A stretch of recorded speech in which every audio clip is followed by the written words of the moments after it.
ٹھیک ہے میں غلط نہیں کہوں گا، لیکن ایک ایسی چیز جو ہمارے مسلک کے پاس ہے دوسروں کے پاس نہیں ہے، وہ ہے کربلا۔ ہمارے پاس کربلا ہے۔ جی بتائیں۔ ولایت علی اور کربلا یہ دو ایسی چیزیں ہیں کہ جو دوسروں کے پاس نہیں۔ اگر ان کے پاس ہوتی تو وہ ہمارے جیسی ہوتے۔ ہمارے پاس کربلا ہے، ہمارے پاس علی اکبر جیسا جوان ہے، ہمارے پاس علی اصغر کی سیرت ہے، ہمارے پاس دیکھیں کہ 6 مہینے کا علی اصغر بھی میدان میں للکار کے کہہ رہا ہے کہ میرا بابا حق پہ ہے، آپ باطل پہ ہو۔ یہاں پر ہم نے اسی چیز کو سمجھنا، جب دو چیزیں آپس میں آ رہی ہیں تو ایک حق ایک باطل تو ہے۔ اب ہم نے فیصلہ کرنا ہے کہ ہم نے کس کے ساتھ چلنا ہے، حق کے ساتھ چلنا ہے تو پھر ویسا بن کے چلنا ہے کہ جیسا وہ چاہتے ہیں۔ کیونکہ معذرت کے ساتھ ہم اذان میں ہر جگہ کہتے ہیں امیر المومنین و امام المتقین، کہتے ہیں کہیں پر یہ لفظ کہتے ہیں کہ چور کا امیر ہے، نہیں ہے کہ کبھی کسی نے یہ لفظ کہا ہو کہ مولا علی کسی فسادی کا امیر ہے، یہ گالی دینے والے کا مولا ہے وہ، نہیں، امیر المومنین مومنین کا امیر ہے، متقیوں کا امام ہے۔ تو پھر ہم کہاں پہ کھڑے ہیں؟ جو بندہ ایک ٹائم کی نماز پڑھتا ہے دوسرے ٹائم سوچتا ہے کہ نماز پڑھوں یا نہ پڑھوں، علی اس کا امام تو نہیں ہے۔ جو بندہ آپس کے اپنے رشتہ داروں کے ساتھ حسن سلوک نہیں رکھ سکتا، علی اس کا امام تو نہیں ہے۔ ہم بڑے دعوے سے کہہ دیتے ہیں کہ جی یہ ہو گیا وہ ہو گیا، ہم نے اس کا سر پھاڑ دینا ہے، ہم نے فلاں نے مولا علی کے خلاف بات کی تو ہم نے اس کا سر کھول کے رکھ دیا ہے، بڑا کارنامہ دے دیا ہے۔ ٹھیک ہے آپ کے جذبات ہیں، لیکن علی کو جذباتی شیعہ نہیں چاہیے۔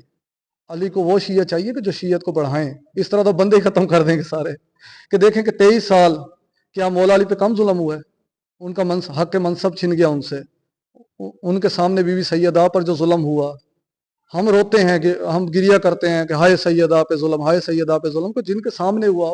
اور سیدہ کو جو سب سے زیادہ پیار کرتے تھے وہ تو مولا علی تھے، اس کے باوجود مولا علی نے کوئی جنگ نہیں کی، کوئی فساد نہیں کیا، تلوار نہیں اٹھائی، فقط کیوں کہ دین کو نقصان نہ ہو۔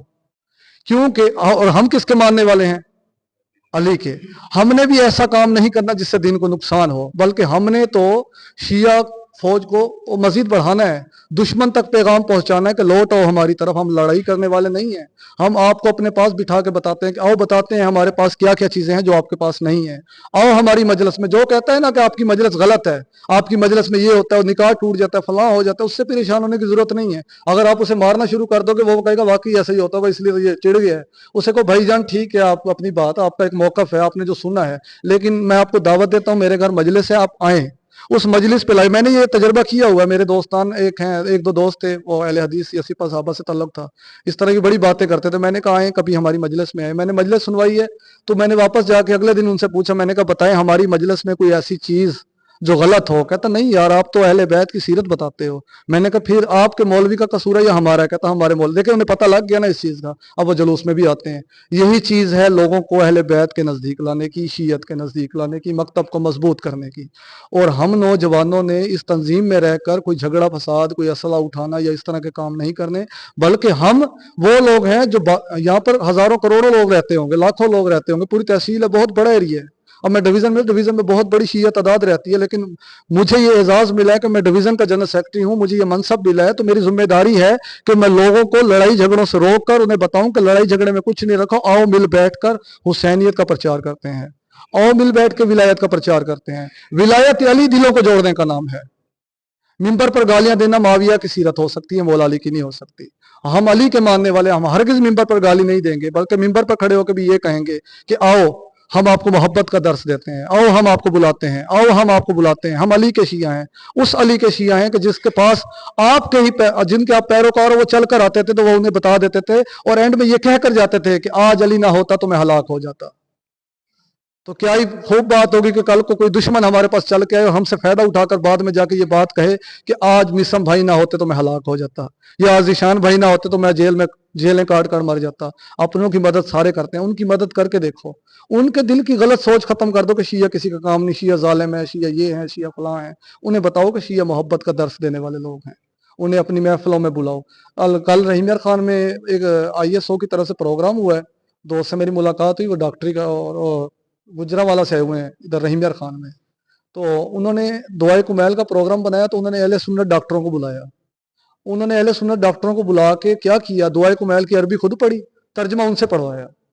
دیکھیں کہ دعائے کمیل تو ہماری ہے نا، ہمارے عقائد میں ہے نا، لیکن ترجمہ ان سے پڑھوانے کا مقصد کیا تھا کہ انہیں پتہ لگے ہمارے عقائد کیا ہیں۔ یہی چیز ہے، آپ حدیث قصہ پڑھیں، کوشش کریں کہ ان کے مولوی کو کہیں آپ پڑھ سکتے ہیں تو پڑھے آقا جی، اگر خود پڑھتے تو انہیں ترجمہ پڑھ کے سنائیں۔ کہ حدیث قصا کیا کہتی ہے، نہج البلاغہ کے خطبے بیان کر کے لوگوں کو سنائے کہ نہج البلاغہ کیا کہتی ہے، اور اس کے علاوہ اور بہت سی چیزیں ہیں، جیسے ہمارے وضو ہے یا دوسرے فقہی مسائل ہیں، ان کو سیکھیں۔ یہ صرف مولوی کی ذمہ داری نہیں ہوتی کہ مولوی آپ کے لیے دن رات فقہی مسائل پہ خطاب کرے، نہیں، ہر ایک کے اوپر واجب ہے۔ اگر آپ 2 گھنٹے نیٹ کے اوپر مووی دیکھ سکتے ہیں یا 3 گھنٹے کا ارطغرل ڈرامہ دیکھ سکتے ہیں، تو میرے خیال میں آپ فقہی مسائل بھی سیکھ سکتے ہیں۔ آپ نیٹ کے اوپر امام زمانہ کے سپاہی کیسے بنا جا سکتا ہے لیکچر بھی سن سکتے ہیں اور موجود ہیں۔ آپ نہج البلاغہ کو روزانہ 2-3 خطبات یا ایک خطبہ، کم سے کم ایک خطبہ ڈیلی پڑھ سکتے ہیں۔ آپ قرآن مجید کی آیت ترجمہ و تفسیر پڑھ سکتے ہیں۔ آپ پڑھیں گے تو آپ کو پتہ لگے گا، جب ہمیں پتہ لگے گا تو ہم لوگوں کو بتائیں گے، جب ہمیں خود کو معلوم نہیں ہوگا تو ہم لوگوں کو کیا بتائیں گے۔ لہٰذا ہم نے یہاں پر بھی یہی کچھ کرنا ہے کہ ہم نے ایک مل کر رہنا ہے، کسی قسم کا آپس میں فساد ہے۔ دیکھیں، اگر فرض کریں میری بھائی جان سے لڑائی ہے، ذیشان بھائی سے، تو میں اسے ذکر اہل بیت میں لے کر آؤں، یہ شیعہ ہونا ایسا نہیں ہوتا۔ ذکر اہل بیت میں لڑائی ختم۔ اگر میرے گھر مجلس ہے، ان کا میرے ساتھ خونی رشتہ داری، خونی قتل بھی ہوا ہے نا، تو ان پہ واجب ہو میرے گھر آ کے بیٹھے، میں ان کے گھر جاؤں، کیونکہ ذکر اہل بیت میں کوئی کسی کی ٹھیکے داری نہیں ہے۔ وہ ذکر اہل بیت ہے، وہاں دشمنیاں نہیں، وہاں محبت چلتی ہے، وہاں پر آنا جانا چاہیے، رشتہ داروں کے ساتھ حسن سلوک کرنا چاہیے، کسی کا حق نہیں کھانا چاہیے، آپ کے ہوتے ہوئے آپ کے علاقے میں ظلم نہ ہو۔ امام زمانہ کا جب ظہور ہوگا تو وہاں پر جو چند چیزیں ہوں گی، سب سے پہلے امام کیا کریں گے؟ ظلم کا خاتمہ کریں گے۔ تو سب سے پہلے تو ہم تنظیم والوں کو کیا کرنا ہے؟ ظلم کا خاتمہ کرنا ہے، ظالم کے سامنے ڈٹ کے کھڑے ہونا ہے، تاکہ اسے احساس ہو، اس لیے نہیں کہ ہم لڑائی کے لیے موڈ میں ہیں، بلکہ اسے احساس دلانے کے لیے کہ تم حق پر نہیں ہو، تم غلط ہو، اور ہم تمہیں قبول نہیں کرتے۔ اس کو یہ احساس دلانا کہ ہم تمہیں قبول نہیں کرتے، اس کے دل میں بھی یہ ڈر پیدا کر دے گا کہ واقعی یہاں پہ انقلاب آ چکا ہے، واقعی اس علاقے کے لوگ اٹھ چکے ہیں، بیدار ہو چکے ہیں۔ دوسرے نمبر پر کسی کے ساتھ ناانصافی نہ ہو۔ امام کے ظہور کے بعد کوئی ناانصافی نہیں ہو سکتی، عدل قائم ہوگا نا۔ عدل کا نظام ابھی سے قائم کرنے کی کوشش کریں، کوئی آپ کے پاس امانت رکھے اس میں خیانت نہ ہو، ابھی سے کوشش کریں۔ اور ایک اور چیز اینڈ میں کرنا چاہوں گا کہ دیکھیں کہ منبر حسین ایک وہ منصب ہے کہ ہم کیا کہتے ہیں کہ جی مولا نبی کے بعد منبر کے اصل حقدار کو ہٹا کر وہاں پر غاصبین کو لایا گیا، جو کہ پلید تھے، جو کہ اس قابل نہیں تھے۔ ہم بہت سی ایسی باتیں کر دیتے ہیں نا، کرتے ہیں، اور ہے بھی حقیقت، جھوٹ نہیں ہے، حقیقت ہے۔ لیکن یہ حقیقت ہم تب کہاں بھول جاتے جب ہمارے ممبران پر وہ لوگ آ کے کھڑے ہو جاتے ہیں کہ جن کو نہ وضو کا پتہ ہوتا ہے، نہ غسل کا پتہ ہوتا ہے۔ کیا حسین کا ممبر اتنا ہی مظلوم ہے کہ جس کو غسل کا طریقہ نہیں آتا، جس کا جسم پاک نہیں ہے، وہ ممبر پہ آ کے جو مرضی بات کر کے چلا جائے؟ نہیں، یہاں پر آنے سے پہلے اگر آپ اپنے بچے کو سکول داخل کرانے سے پہلے یہ سوچتے ہو نا کہ اس سکول کا معیار کیا ہے، تو ممبر پر کسی کو لانے سے پہلے کوئی ذاکر رکھواں، وہ کوئی عالم ہے، تب بھی یہ معیار رکھیں کہ ہاں بھائی وہ اس قابل بھی ہے، اس کی بیانات کچھ تقریریں یا اس کا ایک ٹیسٹ تو لے کر دیکھیں کیا اس قابل ہے کہ وہ ممبر پر آ کر لوگوں کی اصلاح کر سکے۔ فضائل و مصائب تو سب سنا لیتے ہیں، یہاں پر آ کر یہ بتانا چاہیے وضو کس طرح ہوتا ہے، یہ بتانا چاہیے غسل کا طریقہ کیا ہے، یہ بتانا چاہیے نماز جنازہ کیسا ہے، ہمارے بچوں کو نماز جنازہ آنی چاہیے، غسل کا طریقہ آنا چاہیے، سارا کچھ آنا چاہیے۔ باقی اپنا ایک کوئی سوال ہو کسی برادر کا تو وہ کر سکتا ہے۔ جزاک اللہ۔ خصوصاً تحصیل صادقہ کابینہ سے کوئی بھی سوال ہو وہ کر سکتے ہیں۔ جی مجھے لسٹ دیں۔ ہوتا ہے صدر کا عہدہ، یعنی کہ ذیشان بھائی ہیں، صدر نے تو کرنی ہوتی ہے۔ دیکھیں صدارت کی یہ صدر کا یہ ذمہ داری نہیں کہ ہر جگہ وہ خود بھاگتا رہے، یہ مین ذمہ داری جنرل سیکرٹری کی ہوتی ہے۔ صدر نے ایک نگرانی سیٹ اپ رکھنا ہوتا ہے، پورے سیٹ اپ پہ نگرانی جو ہوتی ہے، یہ صدارت ہوتی ہے، وہ کہتے ہیں صدر کی ہوتی ہے۔ صدر ہر جگہ پہنچنا ہوتا ہے ویسے، لیکن اس کے بعد اگر کہیں وہ نہیں بھی جا پاتا تو اس کی ذمہ داری، اس کے فرائض نائب صدر پہ آ جاتے ہیں۔ جنرل سیکرٹری کا مین عہدہ ہے جو اس ٹائم مشتاق بھائی کے پاس ہے، کیونکہ آج کا اجلاس دیکھا جائے دستوری لحاظ سے تو اس کو مینیج کرنا سارا ان کی ذمہ داری تھی، ان کو اطلاع دینی چاہیے تھی، اگر نہیں دی تو کوشش کریں کہ نیکسٹ ٹائم ہر ایک سے رابطہ ہو، اگر نہیں ہو پاتا کوشش کریں کہ اجلاس کا 2 دن پہلے رابطہ شروع کریں، عین موقع پہ کسی کو نہیں بھی پتہ لگتا یا کوئی نہیں بھی آ پاتا۔ ٹھیک ہے، جنرل سیکرٹری کا کام ہے کہ کوئی بھی صدر اور نائب صدر جو احکامات دیتے ہیں ان احکامات پہ عمل کروانا اور پوری ٹیم کو لے کر چلنا، اور ہر ایک چیز پر نگرانی رکھنی، کہاں پر غلطی ہے کہاں پر ٹھیک ہے۔ ڈپٹی جنرل سیکرٹری اس کا معاون آ جاتا ہے، جنرل سیکرٹری کے ساتھ معاونت کے طور پہ ڈپٹی جنرل سیکرٹری کا عہدہ ہوتا ہے۔ اسی طرح تنظیم سازی، جیسے قبلہ صاحب نے وہاں پر آپ کو بتایا تھا کہ یہ مین عہدہ ہے، مظہر بھائی خصوصاً یہ آپ کا عہدہ ہے تو آپ کو بتاتا چلو، تنظیم سازی میں آپ نے پوری تحصیل کا وزٹ کرنا ہے، اور یہاں سے مخلص دوستان، جو ایسے دوستان کہ جو کچھ جذبہ رکھتے ہیں تھوڑا بہت، ان کو تنظیم میں شامل کرنا ہے، تنظیم سازی کرنی ہے، اور اس کو وسیع रकबे तक फैलाना आपका काम है। चौक बहादुरपुर में सेटअप बन गया, साथ का बाद से भी बंदे आ गए हैं, बाकी बस्तियों में जाकर उस सेटअप को मजीद बढ़ाना आपका और आपके साथ जो जाहिद अब्बास जाफरी साहब आपके मावन हैं उनका काम है। इस तरह मीडिया सेक्रेटरी और सोशल मीडिया इंचार्ज फैसल भाई और बिलाल हैं, तो इनका काम है कि जो भी ये प्रोग्राम हो रहा है या इस तरह कोई भी तहसील की एक्टिविटी होती है, कोई विजिट होता है, वहां पर इन्होंने उसकी बाकायदा रिपोर्ट तैयार करनी है, तस्वीरें बनाना, रिपोर्ट तैयार करना, उसको हमें सेंड करना। तहसील का ग्रुप भी इन्होंने बनाना। आप तहसील का एक ग्रुप बनाएं, तहसील सादकाबाद, वाददियो तहसील सादकाबाद को, उसमें मुझे ऐड करें, उसमें अपनी तमाम एक्टिविटीज़ को शेयर करें आप। हम आपकी एक्टिविटीज़ को मरकजी सतह तक पहुंचाएंगे ताकि उन्हें पता लगे कि वाकई तहसील सादकाबाद में काम हो रहा है। इसी तरह फाइनेंस सेक्रेटरी तौकीर नासर साहब है, तो फाइनेंस सेक्रेटरी का जो ओहदा होता है वो ये होता है कि देखें जो ओहदेदारान हैं, मेंबरान हैं, क्योंकि बाहर से हमने डोनेशन इकट्ठी करने लग जाएंगे तो लोग जो है ना, आजकल हमारे उल्टा रवाज चला हुआ है कि वैसे हम उल्टे कामों में पैसा लगाने के लिए हजारों रुपये लगा देते हैं, लेकिन जब दीन के काम आते हैं ना तो यहाँ पर हमारी जेब में से सांप निकलता, पैसे नहीं निकलते। लेकिन यहाँ पे कोशिश करनी है कि ओहदेदारान की जिम्मेदारी क्योंकि ज़्यादा है, इसलिए जो मेंबरान पे शर्त होती है वो ओहदेदारान पे नहीं होती, बाकी आपकी अपनी पॉलिसी होगी। बहरहाल मैं यही बताऊंगा कि बेहतर तरीके से तहसील के, क्योंकि आपने एक मैनेज करना है सेटअप, या तो सदर साहब या जनरल सेक्रेटरी साहब अपनी जेब से अफोर्ड कर सकते हैं तो कोई मसला नहीं होता, लेकिन यहाँ पर अगर आप कहें कि हम अफोर्ड नहीं कर सकते या कुछ रोजगार के मसाइल आ जाते हैं, नौजवान है, 100 मसाइल आ जाते हैं, तो यहाँ पर फिर फाइनेंस सेक्रेटरी है वो है कि देखें कि आप सब कबीना के मेंबरान हैं, 500 700 1000 जितना आप महीने का एक फिक्स कर लें, जितना कोई दे सकता है, लाजमी नहीं होता, ये रखें, बाकी हर मेंबर पर 100 रुपये रखें, वो फाइनेंस सेक्रेटरी इकट्ठा करे। और कोई भी आपकी तहसील में आप इधर उधर विजिट तंजीम साजी के लिए जाते हैं, उसका सारा हिसाब किताब उस फाइनेंस से चलाएं, अपने प्रोग्राम करवाएं हफ्तावार, ये वो बजट अपग्रेड भी होता रहता है, ये सिस्टम है, ठीक है। बाकी सिक्योरिटी इंचार्ज जो होता है वो सिक्योरिटी के जितने भी मामला पूरी तहसील में होंगे उसका इंचार्ज होगा, और सब तमाम सिक्योरिटी वालों का वो इंचार्ज होगा। हमसे सिक्योरिटी के हवाले से जो भी राब्ता है वो करेगा, या उनका सदर भी कर सकता है, ये ज़्यादातर बेहतर है कि वो खुद करेंगे जो चीज़ें उनको चाहिए होंगी। ये होती हैं तमाम जिम्मेदारियां जो आपको बता दी गई हैं। कोई और सवाल?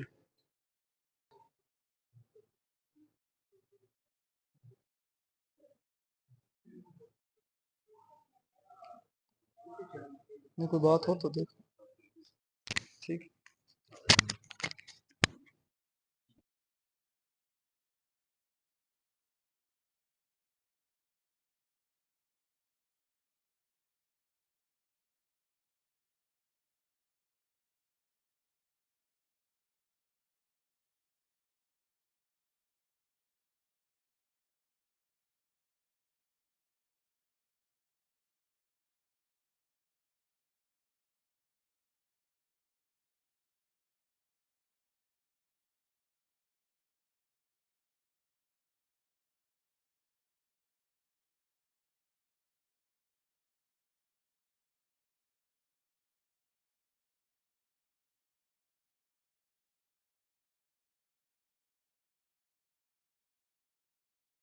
हम है कि जवान जब कुछ करने पे आ जाता है तो बड़े बड़े कारनामे सर अंजाम दे देता है।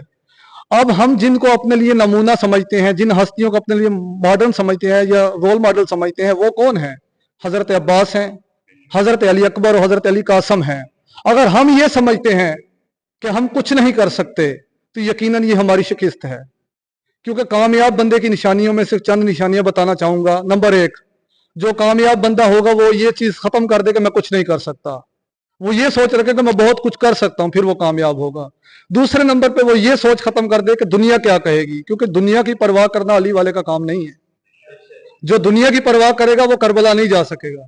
दुनिया की परवाह करने वाला मदीना में रह जाएगा, कूफा में रह जाएगा, और बाद में कहेगा हाय काश हम करबला चले जाते।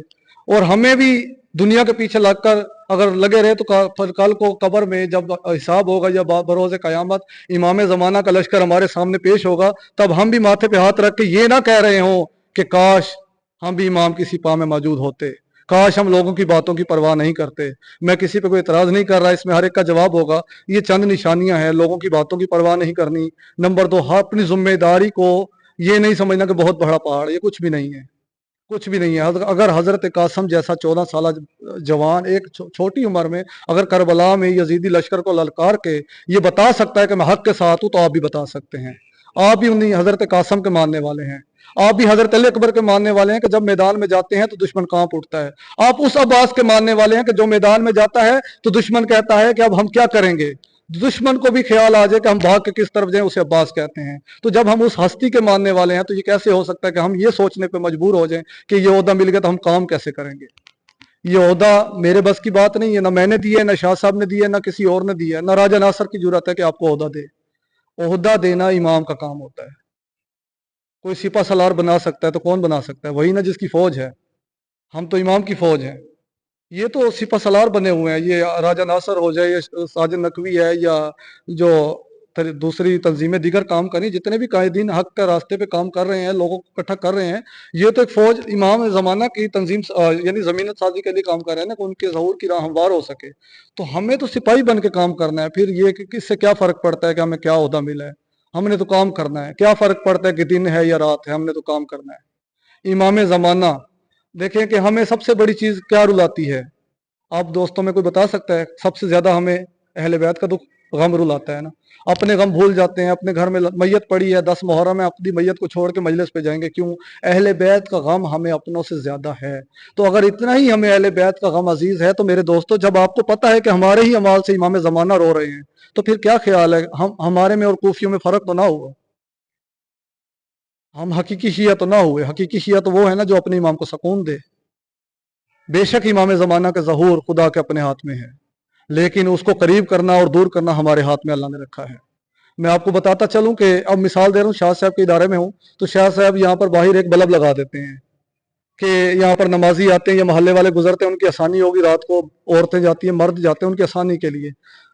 एक दिन लगाते हैं, दूसरे दिन उठ के बाहर के बच्चे ही आते हैं, उस बल्ब को तोड़ जाते हैं। शाह साहब परेशान भी होते हैं, फिर दूसरा लगा देते हैं और दूसरे को भी तोड़ देते हैं। इसी तरह शाह साहब 11 बल्ब लगाते हैं। 11 की हिफाजत जब बाहर नहीं करते, शाह साहब बैठ के अंदर 2-4 दोस्तों को बुलाते हैं कि अब फैसला कर लेते हैं कि जब तक ये बस्ती के लोग ये साबित ना कर दे कि बल्ब की हिफाजत के काबिल हैं, मैं 12वां बल्ब ही नहीं लगाता। लिहाजा खुदा ने भी आपको 11 इमाम दिए, लेकिन हम 11 इमामों की माजरत के साथ कोई हिफाजत नहीं कर पाए। हम मौजूद थे, अली अली करने वाले हजारों लाखों की तादाद में मौजूद थे, लेकिन हमारे इमाम हमारे सामने शहीद कर दिए जाते रहे और हम चुपचाप अपने घरों में खाना खाते हैं, कोई काम काज में लगा रहा।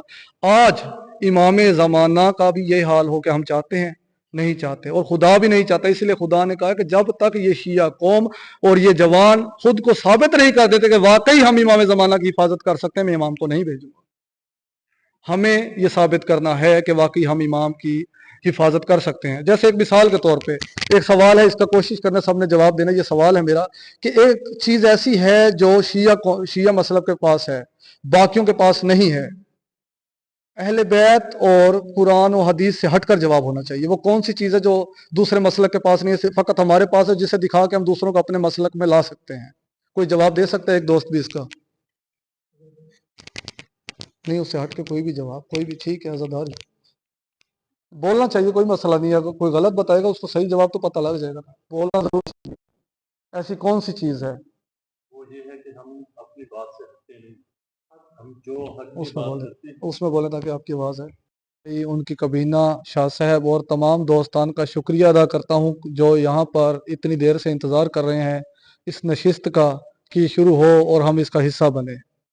यकीनन खुशकिस्मती है मेरी कि मैं आप जैसे दोस्तान के चेहरों की ज़ियारत कर रहा हूँ, और खुशकिस्मती ही होती है जब मोमिन दूसरे मोमिन से मुस्कुरा कर मिले। यह भी एक इबादत में शुमार होता है। तो इससे पहले कि मैं अपनी बात का आगाज़ करूं, मैं चाहूँगा कि बुलंद आवाज़ से नारे लगाने हैं। पता लगना चाहिए कि अली के मानने वाले बैठे हैं। नारे तकबीर! ऐसे नहीं, ये वो हस्ती है जिसके बारे में आपके और मेरे मौला फरमाते हैं कि ए अल्लाह, मैं तेरी इबादत ना जन्नत के लालच में करता हूँ, ना जहन्नम के खौफ से, बल्कि इसलिए करता हूँ कि तू लायक इबादत है। बावाज़ बुलंद कहना है नारे तकबीर। अब उस हस्ती का नारा लगाना है कि जिसके बारे में अली मुश्किल कुशा फरमाते हैं कि मैं नबी के गुलामों में से अदना गुलाम हूँ। हाथ बुलंद करके नारे का जवाब देना है। नारे रिसालत, नारे रिसालत। अब जैसे गदीर खुम में मौला अली का हाथ नबी ने बुलंद किया तो और फरमाया था मन कुंत मौला फहाजा अली मौला, हर एक शिया का हाथ बुलंद होना चाहिए और बुलंद आवाज से कहना है नारे हैदरी, नारे हैदरी। हुसैनियत, हुसैनियत, यजीदियत, यजीदियत। अहले बैत के दुश्मन पे लानत, अहले बैत के दुश्मन पे लानत। किबला शाह साहब की सेहत और सलामती के लिए, तमाम बरादरान की सेहत और सलामती के लिए बावाज़ बुलंद तर सलावत।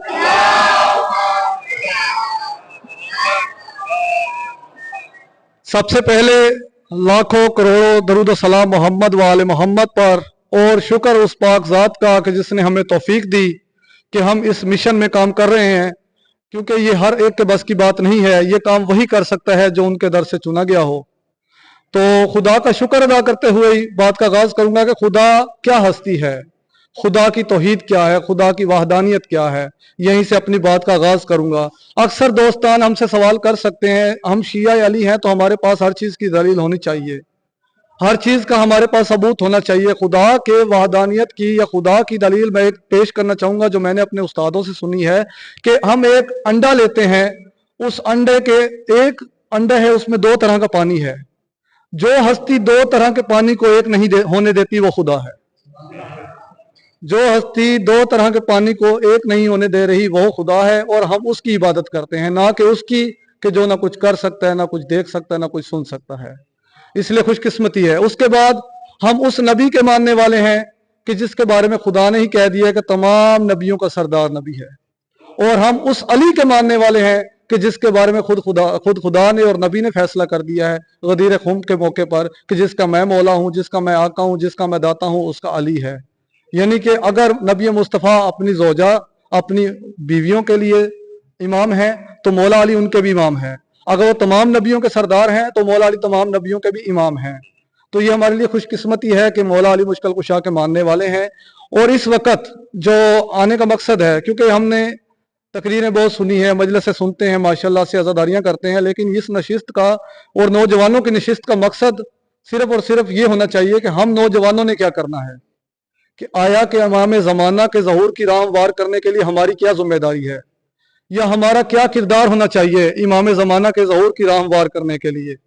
तो अजीज़ान, सबसे पहले तो मैं बरादर मिर्ज़ा में तिमार को भी खुशामदीद कहता हूँ कि वो शरीक हुए हैं। माशाल्लाह, इनकी आमद पे बावाज़ बुलंदतर सलावत पढ़ी।